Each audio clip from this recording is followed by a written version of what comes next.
Hi, I'm Beth Novak Milliken. I am the president and owner with my family of Spotswood Estate Vineyard and Winery here in St. Helena in the Napa Valley. And we're very excited to have Karen MacNeil here today with us, along with our winemakers, Aaron Weinkoff from Spotswood, Francoise Pechon from Agendo, and Frederick from Rudd. Sorry, Frederick, I just forgot your last name.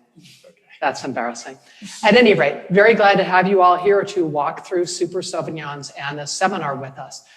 Karen probably needs little introduction to most of you, but she is the author of The Wine Bible, which was first published in 2001 and is now in its third edition. She has sold many, many copies of that book, over 1 million copies, and it's a remarkable achievement, truly, in terms of a book on wine. This book was also featured in the movie Uncorked, which many of you may have seen. Along with this, she has her digital newsletter, Wine Speed, which we all here get every week, and it is very, very informative, and highly recommend getting on it if you are interested in learning more about wine, because it's a really nice weekly publication online that gives you a lot of insight and knowledge. She hosted the PBC series Wine, Food, and Friends, and it was an Emmy Award-winning series. She also was a former wine correspondent for the Today Show. And she has received, not to be outdone, she has received a James Beard Award for Wine and Spirits Professional of the Year, a Louis Roederer Award for Best Consumer Wine Writing, and also an International Wine and Spirits Award as the Global Wine Communicator of the Year. So needless to say, a relatively impressive body of work behind her already. And we are here to talk with her and have her talk with this group of winemakers, because among all the rest that she did, she also developed the term, or came to the term Super Sauvignon. And that's what we're here to talk about today. So her group she does live virtual tastings. She does tastings with groups. She does tastings with individuals.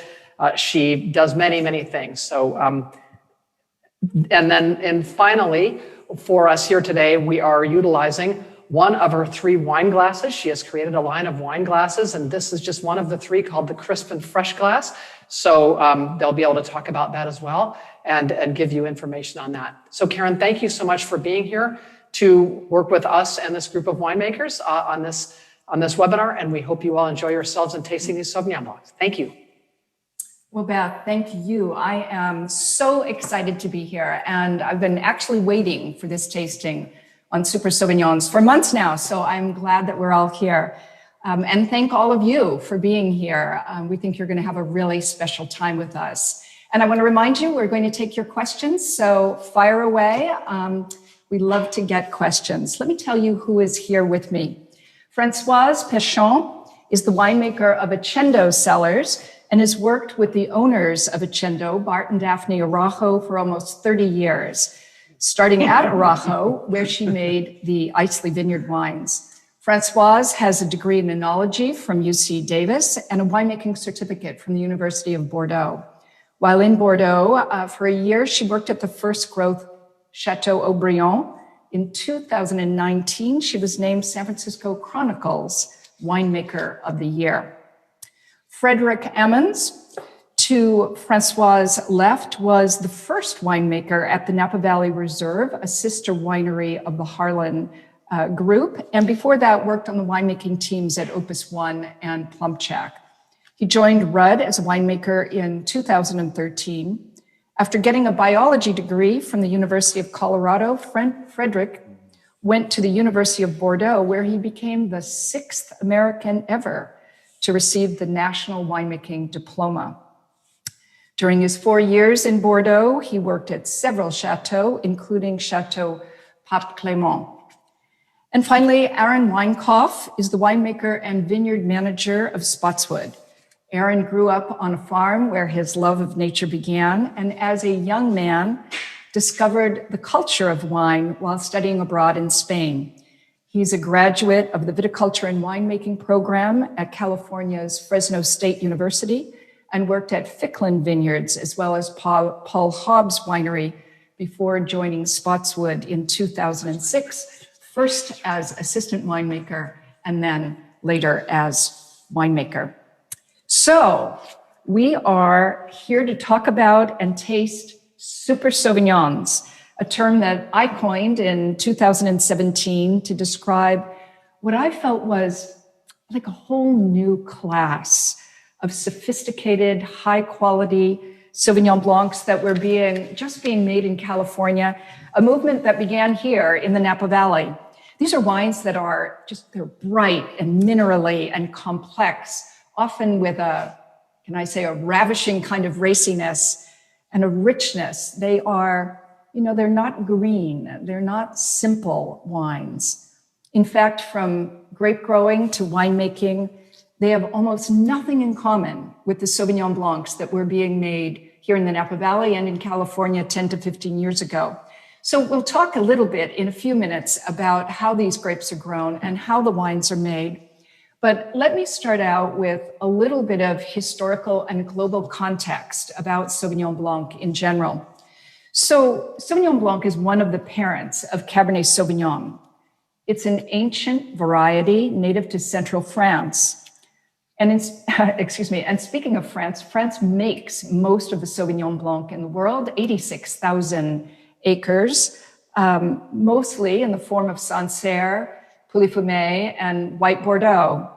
New Zealand makes the next most Sauvignon Blanc, and then Chile makes the third next most, I guess that would be grammar here. In California, Sauvignon Blanc was made since the 1880s. In fact, the first cuttings were brought here by a journalist named Charles Wetmore, who encouraged state legislators to appoint him the state's first agricultural commissioner. And he promptly went off to Europe and came back from none other than Chateau Yquem in 1884 with Sauvignon Blanc cuttings. There are now 15,700 acres of Sauvignon Blanc in California, and that's a tiny amount compared to France, but even a tinier amount here in Napa Valley, just under 3,000 acres. Even though there's not very much in California, it's the second leading white variety after Chardonnay. But a few last words. A lot of you may remember, and I guess I have to be a little diplomatic here, how not very good Sauvignon Blanc used to be. California Sauvignon Blanc 25 years ago was thin and weedy. It didn't age. It was pretty cheap, and it tasted like it.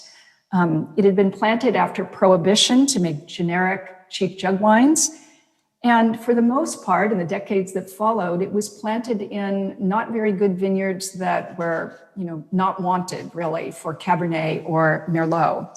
And winemakers, of course, didn't invest a lot of time in it because it was a cheap wine that you couldn't sell for very much. So back then, even 25 years ago, California Sauvignon Blanc would have never in its lifetime been in a tasting, say, with White Bordeaux. That has really changed. So, in fact, let me say, lastly, that the three wineries here, Spotswood, Agendo, and Rudd, were at the forefront, really, of making the first great Sauvignon Blancs in California. And specifically, these three winemakers were the first in the country to do it. So let's get right into this tasting now. No more delayed gratification. And as I said, before we talk about grape growing and winemaking, let's get right into flavor, because I think, having called these wines Super Sauvignons, lots of people are now wondering, well, what in fact do they taste like? And we're going to start, Aaron, with your Spotswood. So describe to us, I know winemakers often hate to do this. Yeah. They want to tell you about how the wine is made. Little torch or something. Yeah, but tell us how you describe this Spotswood Sauvignon Blanc. And by the way, all of these wines are 2019 vintage. Describe its flavor, its texture for us. Well, for me, I always like to think of Spotswood as really kind of quintessential California Sauvignon Blanc. We're here relatively low in the valley compared to a number of sites.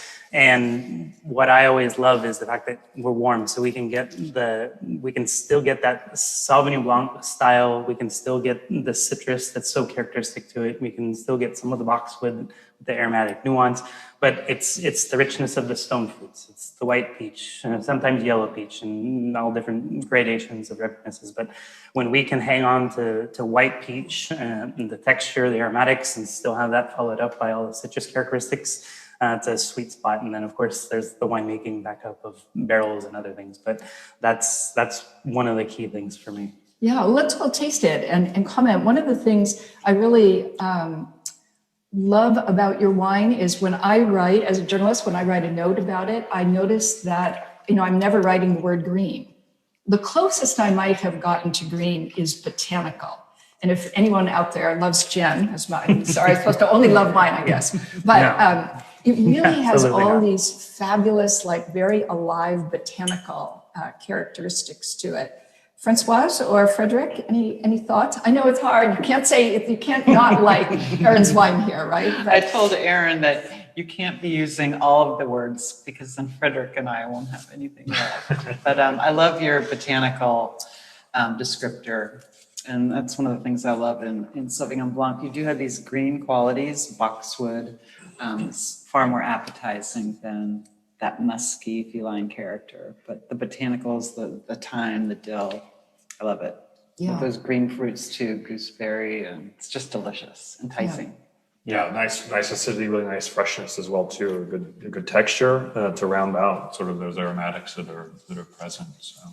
There's always one aromatic that I didn't know until working with people with more French backgrounds, but that's the cassis bud. And it's been pretty fascinating to be able to start learning cassis bud and seeing that in.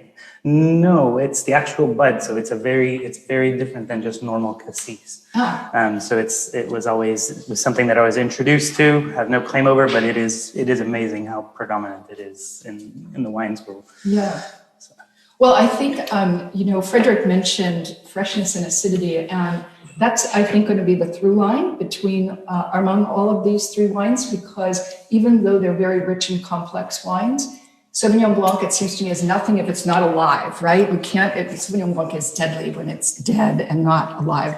So let's go now to the Agendo, since we're doing our tasting part. And Francoise, some thoughts. Aaron didn't steal all the words. Tell us about your Agendo. A little different style. Obviously, it comes from the vineyard. We're sourcing from different vineyards than you are. But what we're after is a wine of complexities. So we have the tropical fruit that we associate with Sauvignon Muscat, citrus fruit, lemon confit. There is oak in there, and I think your glass does really well to kind of dissipate the oak and let the true wine show itself. We love Sauvignon's green qualities, hints of green, but it's this balance of citrus, the botanicals, little honeydew, tropical fruit, and all on just a mineral base that we look for the acidity, the drive. That keeps them crisp. Whenever I taste Agendo, I always get a kind of, this is going to sound funny, a kind of saltiness. Mm-hmm. It must be related to minerality because, of course, there is no actual salt in wine. But that saltiness, on the one hand, yes, here you have this big, rich wine, but then you have these little pinpoints of minerality and saltiness that are like spark plugs in wine. It's really, really delicious. Frederick, Aaron, anyone want to jump in on Francoise's Agendo Sauvignon Blanc? I personally always enjoy it and love this specific example just because, it has just enough vanillins from the oak to, I just love the kind of vanilla creams, the meringues that support the citrus flavors, the tropical flavors, and just how that works with and contributes to the complexity. Yeah, there's another layer there when we talk about sort of the oak component. But my comments were not really separating those into separate pieces. I feel like the wine is very integrated, really fits nicely together. I wrote a lot of focus, precision, even a degree of luminosity to the wine that you would want, obviously, with the Sauvignon Blanc. And and the acidity and brightness. Yeah. This is so much fun for me because it's so hard to get winemakers to comment on each other's wines. I'm really glad we're recording this because finally I get you to talk about each other's wines instead of just your own. We're lucky we picked good ones. You did pick good ones, that's true. So let's go to the Rudd now. This is Frederick's wine. Frederick, your thoughts on your 2019 Sauvignon? So this is a vintage that I loved from the beginning, and I was really excited about for the whites. And for me, what I'm really happy with, we'll talk about the uniqueness of the site and where it comes from, because again, I think that's showing through. But Sauvignon Blanc can be a very loud, very showy grape variety in certain situations, and that can be overly emphasized, I think, in a lot of those wines that aren't of this caliber. And tasting this, for me, what I'm really happy with right now is that it has that range of expression of Sauvignon Blanc present, from some of the boxwood, more into the citrus, touch of the tropical, but everything is kind of kept a little bit in the background relative to the texture. And for me, I think we'll talk about this going on, is that I think that Sauvignon Blanc, if we're going to put on par with the great wines, the white wines in the world, all those white wines in the world have something in common, and it really is fundamentally in the texture. So that's something that I would talk about a lot more, talking about this wine. Being that it comes from a mountain vineyard, it has a lot of really bright acidity, natural acidity from the beginning all the way to the end. And that, coupled with a very similar tannin that we were talking about, that mineral note at the finish, leaves your mouth watering at the end, that sensation that makes you want to have another sip of it. And I just love that. And this wine is, again, almost, we aren't drinking it or tasting it that cold. No. Almost room temperature, I guess, cellar temperature now. And it's still very fresh and alive. And I think also these great wines deserve to be tasted at a temperature that's not too cold. Yeah, it's such an important point because it is I should say it this way. Great wines are wonderful when you taste them at cellar temperature. Not great wines, you want to make as cold as you possibly can so that you taste it as little, so that your palate is anesthetized, I guess. But I like your point about Sauvignon Blanc when it is perhaps not a great wine being loud. It can be kind of like the rap music of the white wine world. And these Super Sauvignons are certainly not that way. They're, I wouldn't say that they're quiet music, but they are so beautifully, the flavors are so beautifully interwoven that they come off as rich and elegant at the same time. I think that would be the way to put it. Well, let's jump in here and start talking about how you get to these great flavors, because, it's not as simple as just harvesting some Sauvignon Blanc grapes, putting them in a stainless steel tank, and there you go. You can sell it 6 to 9 months later. And Frederick, I want to start with you here, because I remember when Rudd started growing Sauvignon Blanc on the top of Mount Veeder and in an expensive piece of land. And I can only imagine that people were looking at you like, are those guys crazy? This is Cabernet territory. Exactly. Tell us about it. I wrote down one of the words I just wanted to bring up again was sort of the audacity. I think Leslie Rudd, he a little bit of a maverick in several ways, but one was planting as the Sauvignon Blanc, trying to do a great white wine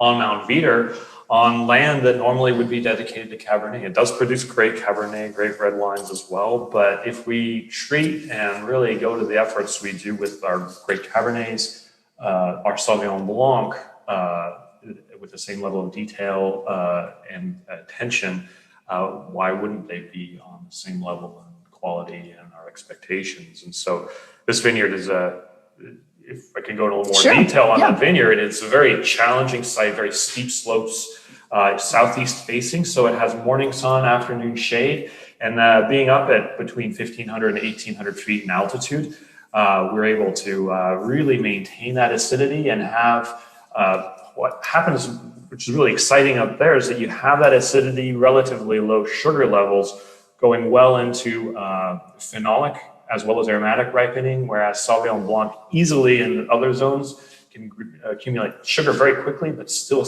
be quite green. And I think that that's one of the big advantages we have at that site, is that we have this kind of total ripening of the fruit. And because it is mountain fruit, it does amplify a little bit the characteristics of the vintage. They tend to be a little bit more, I'll say, exaggerated.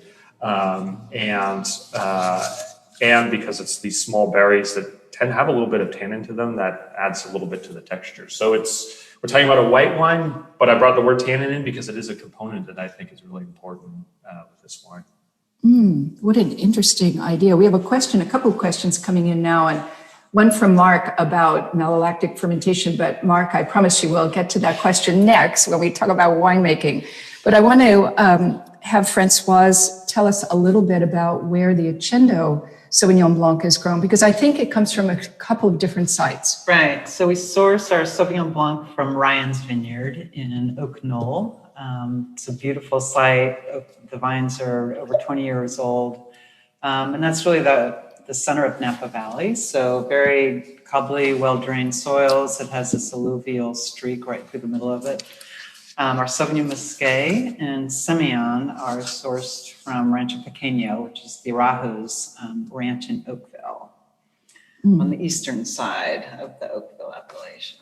So are these are more valley floor, lower hillside anyway, vineyards, but are they, I assume that they're not deep, fertile soils. No. Sauvignon Blanc would go crazy in that, right? Right. Yeah. No, they're pretty much sea level. I mean, it might be 300-foot elevation. Right. They are valley floor. Yeah. Not rich soils. Sauvignon Blanc tends to be a very vigorous grape.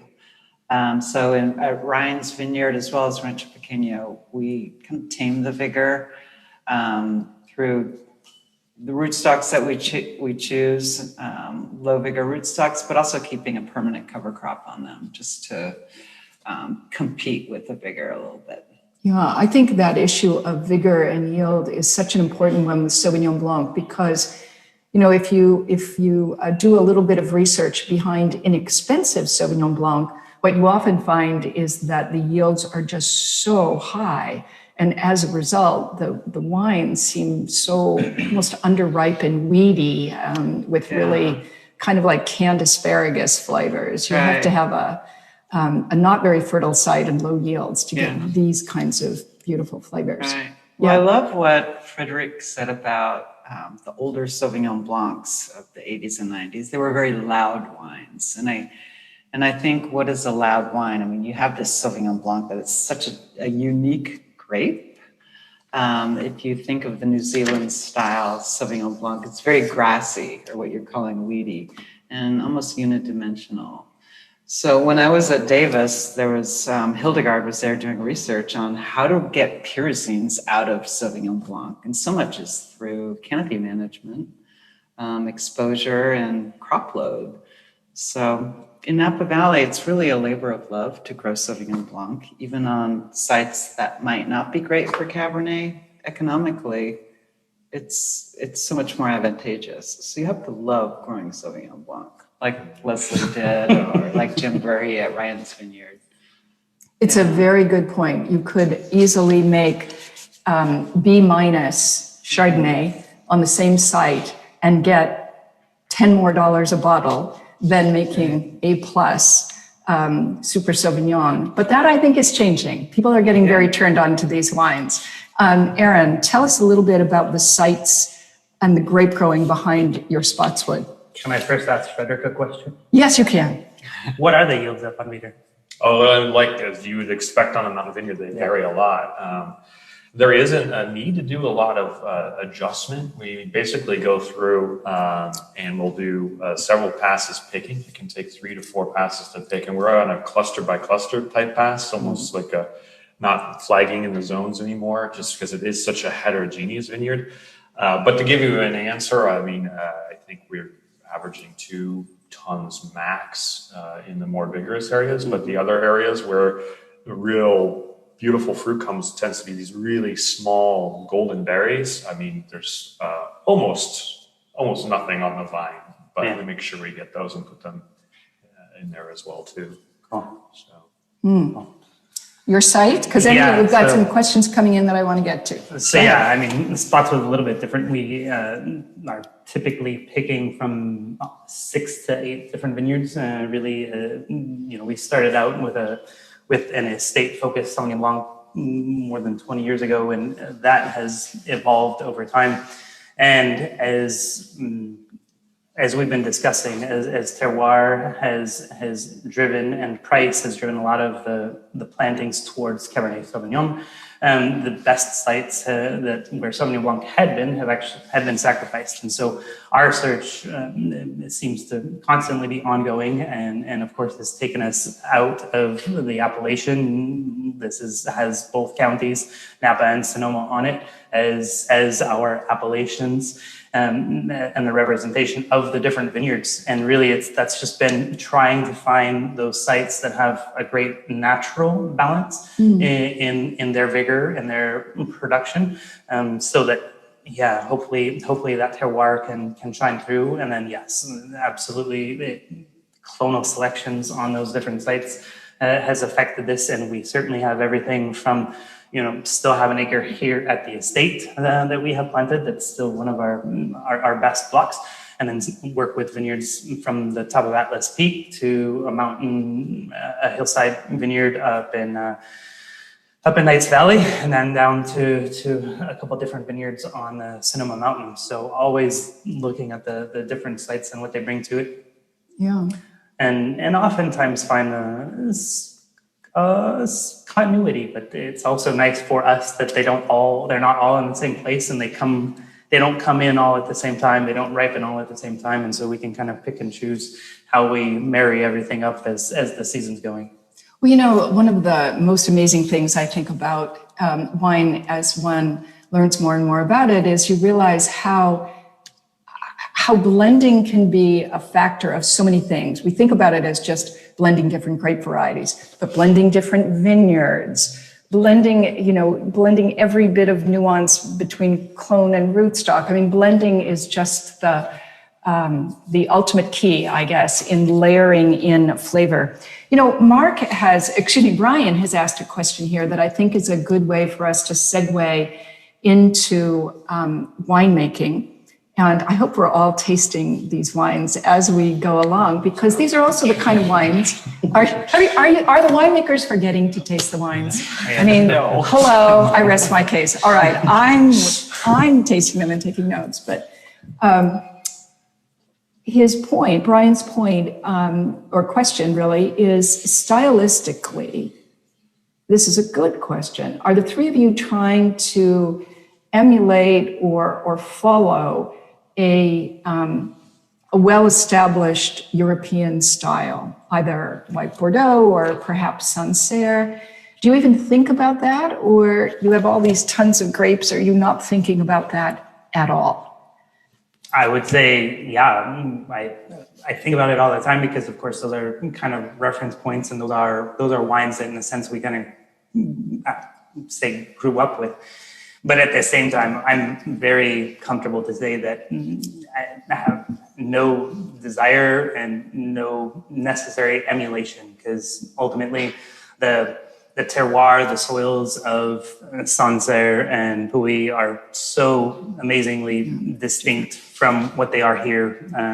Likewise with Bordeaux, very different climate, and what we can do here with the warmth, with the elevations, with the uniquenesses of this valley, Sonoma Valley, are very unique and very, very comfortable, and very much enjoy the fact that we've been working hard now to create our own style. I mean, like I said, I think about it as kind of quintessential California SP. It certainly shows the spectrum of what SP can do, because it's an amazingly complex, dynamic grape. But at the same time, yeah, what it can do here in good hands is really impressive and really unique. Yeah. Françoise, any model for you, or not really? I think we always look to the classics, right? So Grave would be the wine that... White Bordeaux. Mm-hmm. White Bordeaux taught me what a Sauvignon Blanc could be. And having gone through the university there and working there, and it's like, what's the foundation of the white Bordeaux? And while I was in school, I had Denis de Beaulieu, an amazing professor there. And just between him and Didier Dagenot, a little bit further up, just their techniques for making Sauvignon Blanc a little less loud, a little more subtle and complex, was unlocking the power of lees, which is kind of the soul of the wine. So sure, I'm always inspired by the classics, but here we are in California making something really unique. And we have that tropical twist, that New World twist. Yeah. All right. Nicely Excitement, said. I should say, not twist. Yeah. Frederick, jump in on I this. think just continuing from that, like Denis de Beaulieu, where we get from sort of his school is the need for precision. This is not a forgiving grape variety. There's other grape varieties you almost can't mess up, but this is one where it is easy to do that. But then another person you mentioned, Dagenot, for me, is another thing to keep in mind for these wines is ageability. And you go through some of the old verticals of Silex or whatever, it's just incredible how alive and how more interesting these wines have become. And often, again, when I think we think of Sauvignon Blanc in California, just as a genre, it's something that people tend to consume fairly early on and not really think about cellaring or keeping. And I think as we talk about the greatness of a wine, ageability is a factor that comes into consideration that I think all of these wines have, and that comes from the ground up, meaning starting with the vineyard, of course, but also a foundation that can support aging well. And that comes from good texture, good natural acidity, aromatics, of course, that are harmonized with all of that. So, Yeah, both Francoise and Frederick have mentioned Didier Dagenot, the late Didier Dagenot, who is widely credited in the Loire Valley of France for making some of the most complex and stunning pouilly fumés. I mean, so stunning that just his wines became instantaneously famous around the world for their complexity. Being somewhere between white Bordeaux and a Didier Dagenot pouilly fumé is a pretty nice place to be. Let's talk about winemaking because we're in there now. So I want to first talk about vessels because all three of you, so much Sauvignon Blanc in California historically was just made very simplistically in a stainless steel tank, out on the supermarket shelf, so to speak. But all three of you use multiple vessels. Concrete eggs, barrels, some old and new, tanks, sometimes stainless steel drums, sometimes even amphora. Why so many vessels in your wine? And when you taste your wine, do you taste one of those vessels more than the other? I mean, because I know you're like the English major equivalent is diagramming the sentence, right? You're diagramming the wine. So Francoise, let's start with you with the Agendo. Why so many vessels? Why so many vessels? Well, I don't have as many vessels as Aaron, but... Well, we can talk to the Arajos about that, Right. So when I was at Islay, we had French oak barrels, both new and used, and quite a bit of stainless steel drums because we really wanted to capture the freshness of Sauvignon Muscat, which is a clone of Sauvignon Blanc, but really is very tropical, and we wanted to capture that. And we thought, well, stainless steel, there won't be any oak influence. So we still have French oak barrels. I use maybe 25% new year in, year out. The balance is once used or twice used French oak. And then also the concrete eggs as well as stainless steel. So the concrete eggs is kind of a newer addition and so fun. It's a very different fermentation. They're right behind us, in fact. And they're so cute. Here they you just all want to decorate are. them, right? Yeah. So during fermentation, the movement is very different. It's kind of like a convection. So you're having this lees stirring at the same time as fermentation. And both barrels and concrete will have this slow kind of oxidation, whereas drums have really no oxidation at all. And that's kind of a risk with Sauvignon Blanc, that it can get reductive or a little bit stinky. Yeah. Yeah, so amphora, that'll be on the shopping list, or the turtle. I know. Well, we're going to go to Frederick last because he does have amphora. But Aaron, I want to ask you because I know you're working with. Well, here we are, right in the Spotswood barrel room, and look at these. They're so. Did you buy these eggs based on color? I mean, they're all different. Just Exactly. Yeah. It's the only decision. I just want to know, is the Picking the red colors. egg for red wine? No, absolutely not. It's Okay. it's all Sauvignon Blanc, and it was just something fun, something different. Yeah. You don't have to look at raw, boring gray concrete. But what does this do for the wine? What do different vessels do for the wine? Well, all four of these are very different. I mean, the two tanks down there are both cement, different sizes, different manufacturing processes in that cement, and perform quite differently. And then you have this, which is an actual ceramic egg, so a much more inert, less reactive. And then this is a Taba amphora, and also a fairly inert, but very textured inside. And so they are all different, and what's really fascinating is they're very different during fermentations, and a number of them tend to come across as very kind of open and oxidized and almost flabby early on, but then 6 months later they invert and can become very reductive, very tight.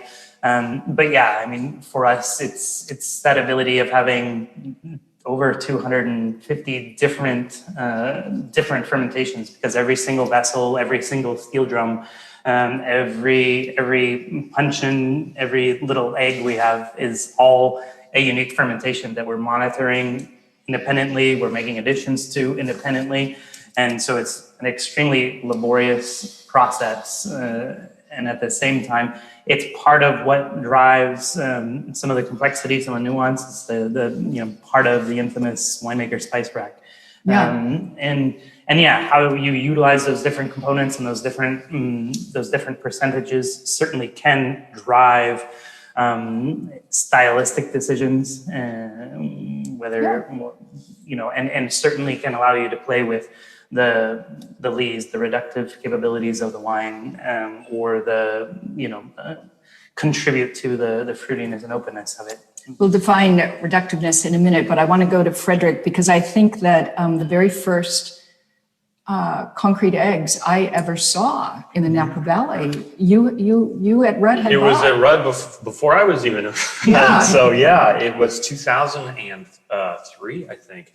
The first concrete egg from a manufacturer behind me here, and it was the first one they shipped to the U.S. A little teeny, much smaller than this egg, and we still use it every year. It has a very unique character. I would describe it as more of the patina, or sort of like a cast iron pan that you'll get that in the kitchen, where the longer you cook with it, sort of the more character and maybe the better functioning it works, or how it performs. But the difference in all the vessels and their materials is something that I think is important, and not to get too technical, but there's two sort of variables going on that you're trying to really adjust with the white wines. As Aaron pointed out, every vessel is its own fermentation. It's very different than red winemaking in that sense, when you ferment in the individual vessels. But you have something we'll probably talk a little bit, which is lees aging. So we have to think about a little bit how much the surface area is, and the relationship sort of that surface area of the bed of lees in relationship to the liquid. And that will obviously change depending on how much you stir. It's sort of like what we think about when we're making red wines. When we think about the cap that's present, it's almost a selective extraction we're trying to achieve with the lees that are present. And then there's what Francoise mentioned as well too, which is really critical with Sauvignon Blanc, and that's the oxidation reduction balance that happens. So interestingly, in something like a tall egg like this, you can almost have a more complex wine in the sense that through the aging, and we're talking about maybe 9 to 10 months, sur lie, that you'll have potentially an oxidative area at the top of the egg, and it's reduced at the bottom. It's very, very unusual. And in fact, because of that, one of the customers actually, and you'll see at Rudd, they don't make them anymore, had eggs put on their side. So it's very odd to see an egg lying down instead of upright like this, but it was to try and even that out a little bit more.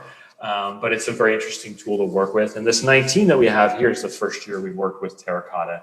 And the idea for the Terra Cotta for me was to go with something along the lines of what Erin was saying, where to kind of have that, we'll say, somewhat organic environment, but none of the price we paid for better for worse with oak. The majority of our Sauvignon Blanc, nevertheless, is fermented in neutral large format oak barrels. And no stainless steel, because our Sauvignon Blanc tends to have the potential to reduce very easily. And then a mixture of concrete and Terra Cotta. It varies by vintage, but the exciting thing with the 19 is the first Terra Cotta vintage. Well, one thing that we can already imagine is, you've got multiple vineyards, sometimes multiple passes in those vineyards, multiple vessels, potentially dozens, if not hundreds of fermentations in all these various vessels. Already, you can see this is not simplistic Sauvignon Blanc. This is Super Sauvignon, definitely Super Sauvignon. Let's go to blending though, because we want to keep up our pace here, and blending is really important. White Bordeaux is a blend. Sancerre and Pouilly-Fumé are not. But when I think about these Super Sauvignons, I think of them as being more closer to perhaps to White Bordeaux than to anything else sort of on the planet. And Françoise, I want to start with you, because you've got Sauvignon Blanc, Sauvignon Musqué, which as you said is a clone of Sauvignon Blanc, an especially aromatic clone, Semillon, and even a bit of Viognier. Right.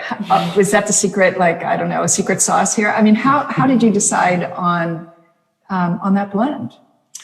So the Viognier came from Isley Vineyard. We just took a few cuttings with us, and it's at Bart and Daphne's home ranch. So it's always, Viognier, it's so seductive. But it's interplanted. And the Semillon, Sauvignon Musqué, Sauvignon Blanc, the blends, it's like putting together, a puzzle. So you look for the structure, and in working with Michel Rolland, he's all about mouthfeel. And I tend to be all about aromatics, but the aromatics are there, whether they're not present, initially they will get there. So you have to kind of look beyond that and just go for the mouthfeel of the wine. For me, Sauvignon Blanc has always been the backbone. It has that verve, that tension, just the phenolic profile. It's the skeleton of the wine, where Sauvignon Musqué is just that exotic aromatic lift. And Semillon, I never worked with it at Isley Vineyard, because Semillon in Calistoga could be a little bit problematic. Semillon tends to give the wine a breadth.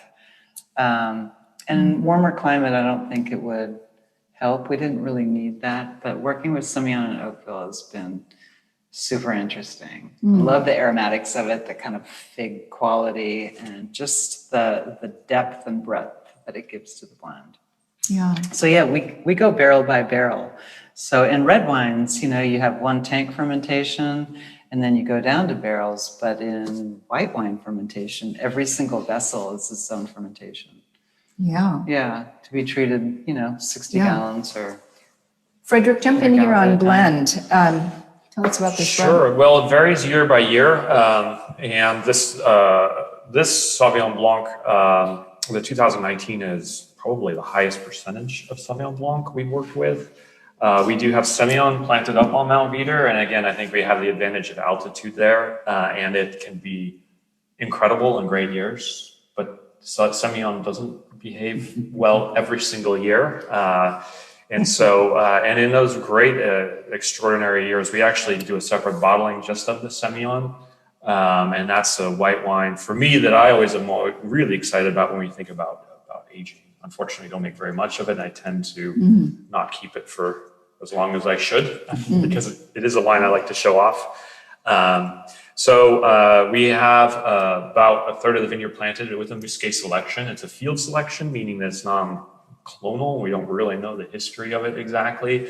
But it tends, as you'd mentioned, to produce a little bit more of the tropical aromatics, actually a lot more restrained. You'd think with a name like Muscat, it'd be very, very expressive, but up there actually comes in very balanced, whereas some of the more the Bordeaux clones that we have up on Mount Veeder tend to be very much more expressive of the grape variety. So it's key every year to the Rudd Sauvignon Blanc. It's always the first pick, and then usually the fifth and the seventh pick as well too. So we're in that range. We should say for a second that Semillon, there's not a lot of Semillon in all of California, and there's certainly not a lot, especially of old vine Semillon in Napa Valley. I'm sure you're all competing for this in a case for the same Semillon, but it's such an interesting variety because, as Frederick is saying, it's a little bit like a light switch variety. It's like, okay. And then with a few years of age, whoosh, the light switch gets flipped, and all of a sudden, it is so rich and just unctuous and beautiful. It's why it's used as one of the key grapes in Sauterne, right? Semillon, it just flips over into honeyness. So I can see, but when it's young, it does have that sort of broad mouthfeel. I always think of Semillon, I remember as a kid running through the clean sheets on the clothesline. There are no clotheslines anymore. But if your mouth was like on the clean, broad, clean sheets of cotton, that somehow is my memory of Semillon. And you can see that because Sauvignon Blanc is so incisive, that to broaden it out with a little bit of Semillon, to go horizontal as opposed to Sauvignon Blanc's verticality is kind of cool. I just wanted to also, Karen mentioned that we have another thing that's kind of unique up there, and that's the Sauvignon Gris as well too. Oh, Sauvignon Gris, right. And that's part of the blend in certain years. Depends, again, because it does go through veraison, has some tannin to it. And so it's an interesting component with the Semillon to work with in the blending because it is very texturally driven, slightly lower in acidity. So we already have the racy acid come from the Sauvignon Blanc and aromatics. But for texture and for ageability, the Sauvignon Gris is a really interesting tool to work with. 19 was not a year where we needed any more of that type of texture. So none of the Sauvignon Gris ended up in this blend. So. Aaron, let's jump to the the blend in the Spotswood. Yeah, well, the blending for Spotswood is always fun because, again, we have so many different barrels. We're because we have over 200 different fermentations, we are constantly running trials, constantly looking at different yeasts and different coopers, and then of course you have the variation just from the myriad vineyards that we're working with, and so it becomes kind of our playground where we're looking at lots of different things as we're working on these wines. And then of course, when it comes time to blend, we've evaluated everything for their own individual basis, and then just start putting it all together. And sometimes it can. But Sauvignon Blanc plus which other varieties? Yeah, so we had been working historically with Semillon a fair amount. Yeah. We walked away from it for a period of years because we thought there was enough richness and enough texture from the Sauvignon Blanc. As everybody had talked about earlier, and as you were talking about, the verticality of Sauvignon Blanc, the loudness of Sauvignon Blanc versus some of the horizontal kind of bass of the Semillon. And it was one of those things where we had the opportunity to bring back a little bit of Semillon into the blend.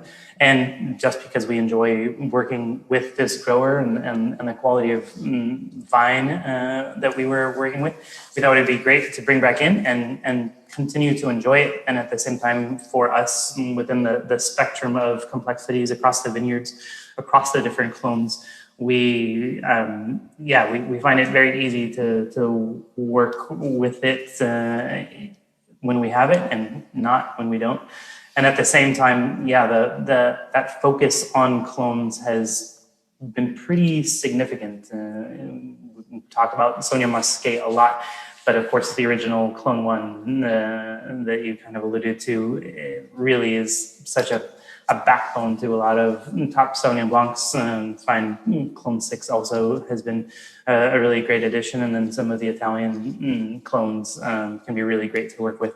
Yeah. And so to have those coming out of different appellations and different vineyards, and then of course to be able to then take and add in the layers of what we do in the winery, creates again for the opportunity for a very big spice rack. Yeah, you can begin to see sort of the mathematical levels of all the things that you could combine. We didn't have a chance too much to talk about clones or genetic subtypes of a variety, but it's certainly true that for most of California, and I think probably for most of these wines, that original plant material that was brought by Charles Wetmore in the 1880s, now known as UC Davis Clone 1, is the main clonal iteration of Sauvignon Blanc in California, and the main iteration of these Super Sauvignons. To end, and we have a couple of minutes left, but I want to pick up on something that all three of you have said, which is the ageability of these wines. Because even if you don't age a wine, even if you don't age it, the fact that it's capable of being aged is the issue, right? Because the ability of a wine to be aged is a hallmark, and has been for 8,000 years, a hallmark of its quality. So that said, I think there are a lot of viewers who might be thinking, yeah, okay, so you saying that it can be aged, but like how long?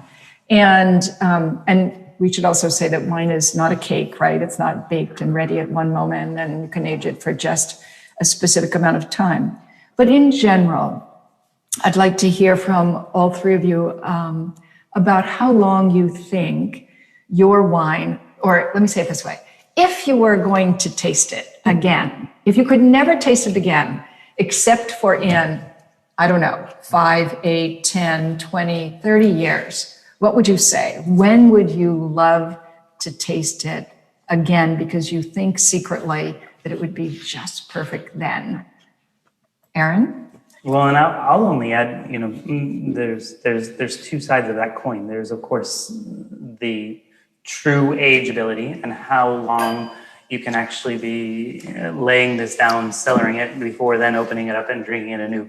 But there's also how persistent and how much it evolves in the glass. And, oftentimes I think we think about Sauvignon Blanc, you pop it, you drink it, it kind of fades quickly. I know I've had plenty of Sauvignon Blancs where within an hour of being open, it's lost all of its nuance and you're just left with Sprite. Good point. And at the same time, when you can open one and watch it continue to evolve throughout hours in the glass, and then you can go back through and taste it the next day. I mean, it's another way of looking at, it's just the other side of the coin that contributes, or it's that expression of quality for me. And then I guess to address your question more precisely, I've been able to taste all of our wines for, from 2011 forward, and it's amazing. They still, how youthful, a 10-year-old Sauvignon Blanc, it really tastes, and really how beautiful they are. And they take on a little bit more secondary characteristics. And again, some of the loudness of those, that varietal characteristic, that varietal voice, have been toned down and moderated, and yet the synchronicity of all of the parts can be so seamless and enjoyable. So we're not letting you off the hook. No. You would like to taste your own wine in how many years? Now, knowing that I really like it at 10, I'm ready to taste it again at 15. Okay. All right. Françoise, what about the Agendo? That's a great question. And I think one thing is also personal taste. So some people really like the freshness of fruit and that zippy, exotic guava character, and other people like that bottle bouquet or more the fusel. I call it wet wool, but the bottle bouquet character. So it is subjective, But I would love to Definitely. come back to this in 10 years. 10 years. Okay. Yeah, they all age beautifully. I think that's our job, is to make wines that will age. And then it's personal preference. Well said. And Frederick? I think we're all kind of on the same wavelength. I mean, sadly, Leslie Grudd, he did not like to keep inventory. So we didn't have a lot of older red wines, let alone the Sauvignon Blanc, to go back to and sort of explore. But we did a couple of vertical tastings that were really interesting. And I remember, I have to look at my notes exactly what vintage, but it seems to me like it was a 2002 or somewhere in that range that just totally stood out as one of the best wines we've tasted. And it was a wine that had a cork. It wasn't screw cap or anything like that. It was just amazing how alive it was, and interesting, in my opinion, probably a lot more interesting now than it was at release. And generally speaking, with the Rudd Sauvignon Blancs, I feel at the release is almost their most difficult stage. If we had enough inventory and were able to, I would push for actually getting the wines released later than we do. They usually take, for me, I advise at least a year before you really start opening them. But I'd say this vintage here in the 9 years out, is going to really start reaching, I think, a whole new and interesting phase. Whether it's a plateau or not is not clear, but if I had to pick 1 year, I'll go with 8 years on this one. All right. So in the end, thank all three of you. And in the end, I think, all great wines are precise, and they have a certain aliveness. Their flavors are not muddled or diffuse. They're exact and vivid. And I sometimes think of these Super Sauvignons as having a flavor akin to sort of a sound of a church bell in the mountains, very, very beautiful and very exact. For me, there are no domestic white wines that are more inspiring than these Super Sauvignons. And I hope you are either enjoying these with us or have a chance to enjoy them soon. I promise you that they will be extremely inspiring wines. So thank you for joining us. We're incredibly glad that you did. And let's thank all of the winemakers. I thank all of you because I adore these wines. So thank you all, and to a future of really extraordinary Sauvignon Blanc. The era has begun. Cheers. Cheers.